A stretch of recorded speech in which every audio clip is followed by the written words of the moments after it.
아침에 나로 하여금 주의 잔 말씀을 듣게 하소서. 내가 주를 의뢰함이니이다. 내가 다닐 길을 알게 하소서. 내가 내 영혼을 주께 드림이니이다. 아멘. 살아계신 하나님, 감사합니다. 이 아침에 주를 향하게 하시고 주를 향하여 우리의 귀를 열며 우리의 입술을 들이며 우리의 마음을 향할 수 있게 하심에 감사합니다. 이 시간도 긍휼을 내려 주시옵소서. 예수 그리스도 이름으로 기도합니다. 아멘. 찬송 301장 구찬송가는 460장입니다. 301장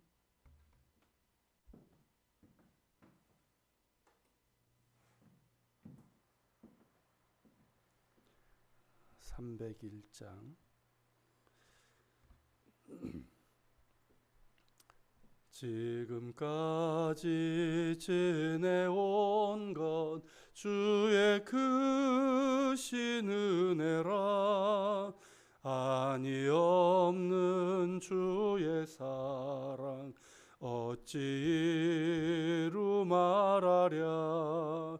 자나깨나 주의 손이 항상 살펴주시고 모든 일을 주 안에서 형통하게 하시네. 몸도 맘도 연약하나 세임받아 살았네. 물 붓듯이 부으시는 주의 은혜 족하다. 사랑 없는 거리에 나 험한 산길에 맬 때 주의 손을 굳게 잡고 찬송하며 가리라. 주님 다시 배올 날이 날로 날로 다가와 무거운 짐 주께 맡겨 벗을 날도 멀잖네. 나를 위해 예비하신 고향 집에 돌아가 아버지의 품 안에서 영원토록 살리라. 아멘. 하나님, 이 찬양의 가사처럼 지금까지 지내온 것이 오직 주의 크신 은혜임을 고백합니다. 그 은혜를 기억하며 주의 사랑에 감사를 드립니다. 또한 주님, 지금도 연약하지만 늘 주님 바라볼 때 위로하시고 새 힘을 주시고 인도하시는 주님 감사합니다. 더욱더 붙들어 주시고 지금 코로나의 상황으로 인해서 여러모로 어려운 상황인데 하나님, 우리의 몸과 마음, 우리의 삶, 우리의 모든 것들을 주께서 긍휼히 여기서 붙잡아 주시고 인도하여 주시옵소서. 주님 앞에 서는 그날까지 주님 안에 있게 하시고 주님과 동행하는 우리 되게 하여 주시옵소서. 같이 기도하며 주님 앞에 나아갑시다. 사랑하는 주님, 이 시간 기도하며 주님 앞에 나아갑니다. 거룩하신 아버지 하나님이여, 하나님의 은혜 가운데서 붙잡아 주시고 인도해 주실 간절히 바라고 원하옵나이다. 오 살아계신 하나님, 도우소서. 인도하여 주시옵소서. 아버지 하나님, 하나님의 은혜 가운데서 붙잡아 주시고 인도해 주시길 원하옵나이다. 오 살아계신 하나님, 하나님과 도와주시옵소서.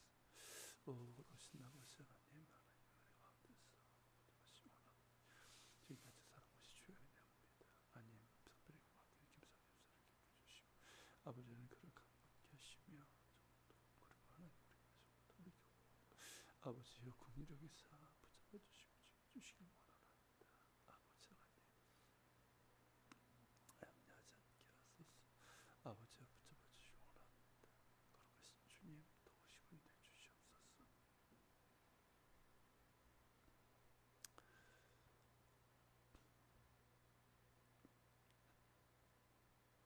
끝까지 사랑하시는 예수 그리스도 이름으로 기도합니다. 아멘. 하나님의 말씀 역대하 36장 21절부터 23절 마지막 절까지입니다. 역대하 36장 21절서부터 23절까지 한 절씩 교독하겠습니다.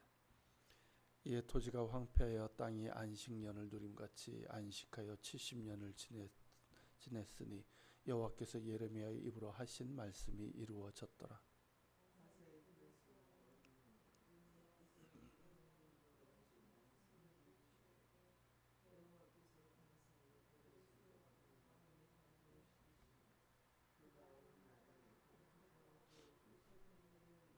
다 같이 바사한 고레스가 이같이 말하노니 하늘의 신 여호와께서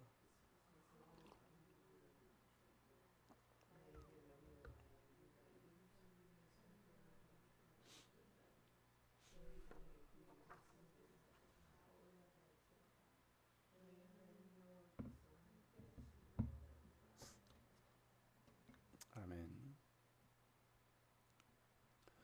지난 시간 본 것처럼 결국 유다는 바벨론에 의해서 멸망당하고 맙니다. 예루살렘을 함락하고 파괴한 바벨론은 엘리트 계층을 중심으로 많은 사람들을 포로로 잡아갔고 그 땅에 비천한 자들로 이제 그들만 남겨두어서 포도원을 가꾸고 농사를 짓게 했습니다. 역대기의 경우는 이제 포로 귀환 후에 기록된 것이기 때문에 바벨론으로 포로로 끌려간 사람들이 바벨론의 노예가 되어 바사국, 페르시아죠. 페르시아가 통치할 때까지 이르렀음을 말하고 있습니다. 더불어서 21절에 이에 토지가 황폐하여 땅이 안식년을 누림같이 안식하여 70년을 지냈으니 여호와께서 예레미야의 입으로 하신 말씀이 이루어졌더라는 말을 덧붙이고 있습니다.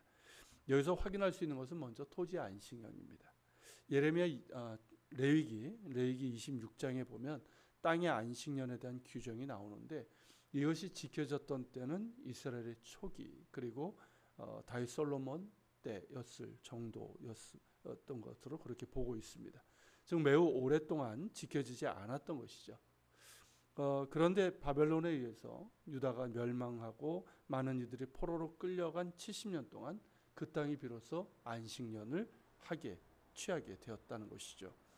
참 아이러니한 일이죠. 사람들은 포로로 끌려가서 안식을 잃었는데 그 땅은 비로소 안식을 얻었으니까요. 마치 지금 코로나19의 상황으로 생태계가 회복되는 조짐이 나타나는 것처럼 말입니다. 두 번째는 그들이 바벨론 포로로 끌려가다가 70년 만에 귀환한 것은 하나님께서 예레미야를 통해서 하신 말씀대로 이루어졌다는 것입니다. 그냥 우연이 된 것이 아니라 하나님께서 말씀하신 것이 이루어진 결과라는 것이죠. 이것이 보여주는 것은 무엇일까요? 하나님의 말씀은 반드시 성취된다는 사실뿐만 아니라 하나님이 끝내지 않으시면 끝난 것이 아니라는 것입니다. 이스라엘의 미래가 존재한다는 것은 전적으로 하나님께서 말씀하신 사실에 기인합니다. 하나님의 긍휼이 있기에 그들의 미래가 존재하는 것이죠. 22절부터가 바로 그 내용입니다. 바벨론을 굴복시키고 근동의 지배자로 떠오른 바사, 이 페르시아의 왕 고레스가 왕위에 오른 지 첫 해에 포로로 끌려간 이들은 자신의 땅으로 돌아갈 수 있다는 조서를 내리게 됩니다. 유다 백성들에게는 돌아가서 다시 성전을 재건할 수 있도록 허가하고 그 비용까지 왕실 재정으로 지원하는 파격적인 내용이었습니다.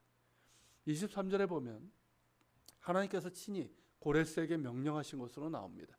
그가 비록 이방인이지만 이스라엘과 열방의 하나님께서 그를 세우셨고 그를 통하여 유다 백성이 그들의 땅으로 돌아가 성전을 건축할 수 있게 하신 것입니다. 이 모든 것이 일찍이 유다의 마지막 때에 선지자 예레미야를 통해서 하나님께서 말씀하신 약속이었고 그 말씀대로 이루어진 것입니다. 우리는 역대기의 마지막에서 분명한 사실을 다시 한번 확인하게 됩니다. 하나님의 말씀은 헛되이 사라지지 않고 반드시 이루어집니다. 풀은 마르고 꽃은 시들아 우리 하나님의 말씀은 영원히 서리라고 한 이사야의 말처럼 하나님의 말씀은 영원하며 반드시 이루어집니다. 이는 살아계시고 거룩하시며 신실하신 하나님의 말씀이기 때문입니다. 그러므로 하나님의 말씀이 있다면 끝으로 보이는 것이 끝이 아니라는 것이죠. 이스라엘 역사도 그렇고 우리 인생도 그러합니다. 하나님의 말씀이 있고 그 언약이 있고 그 안에 담긴 하나님의 긍휼이 있다면 끝이 아닙니다. 우리에게는 하나님의 영원 불변한 언약과 긍휼이 있습니다. 바로 하나님의 말씀이며 무엇보다 예수 그리스도이십니다. 하나님의 말씀에는 우리를 향한 긍휼과 약속으로 가득합니다. 그리고 하나님의 모든 언약과 긍휼이 예수님을 통해서 우리에게 확증되었고 하나님이 우리와 함께 영원히 함께 하심을 증언하고 있습니다.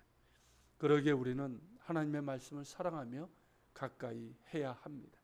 말씀과 기도로 거룩하여진다 하셨는데 말씀과 기도를 통해서 하나님의 약속과 함께 하심을 날마다 확인해야 합니다. 더불어 날마다 예수 그리스도를 바라보며 주님 안에 있는 그 영원한 사랑과 약속들을 확인하며 때로는 힘들고 고통스러운 상황이 이어져도 내 안에 연약함으로 인해서 무너지는 상황이라 하여도 예수님을 바라보며 나는 사랑받는 존재라는 것을 확인해야 합니다. 내가 사랑받는 존재인 것은 나에게 이유가 있는 것이 아니라 오직 예수님께서 십자가에서 이루신 의에 있고 그 아들을 우리에게 내주시기까지 우리를 사랑하신 하나님께 있습니다. 그러기에 십자가를 바라보며 예수님께서 이루신 의를 기억하며 나는 사랑받는 존재이며 말씀하신 그대로 나와 함께 하시는 주님을 신뢰하며 계속해서 믿음의 길을 걸어가야 합니다. 더불어 언젠가는 우리의 인생도 끝나겠지만 그것은 끝이 아니라 새로운 시작이고 이 세상과는 비교할 수 없는 완전하고 영원한 시작이 될 것입니다. 우리를 사랑하시는 주님께서 우리를 당신의 품으로 안으시고 영원한 하나님 나라로 인도하실 것이기 때문입니다. 같이 기도하겠습니다. 오늘 말씀을 기억하면서 기도합시다. 우리가 유다의 마지막 역사를 보지만 그것은 끝이 아니라 새로운 또 시작입니다. 비록 그들의 죄로 인해서 멸망당했지만 하나님의 긍휼이 있고 하나님의 긍휼이 담긴 언약이 있기에 끝이 아닙니다. 주님, 그것을 우리가 성경을 통해서 이스라엘 역사를 통해서 보는데 우리 역시 주님 그러한 우리의 삶이 있음을 기억하면서 늘 주님의 말씀을 가까이 하고 또한 예수 그리스도를 바라보며 주님의 언약을 붙들고 나는 사랑받는 존재임을 기억하며 오늘 하루도 그렇게 살아갈 수 있도록 도와주시옵소서. 같이 기도하겠습니다.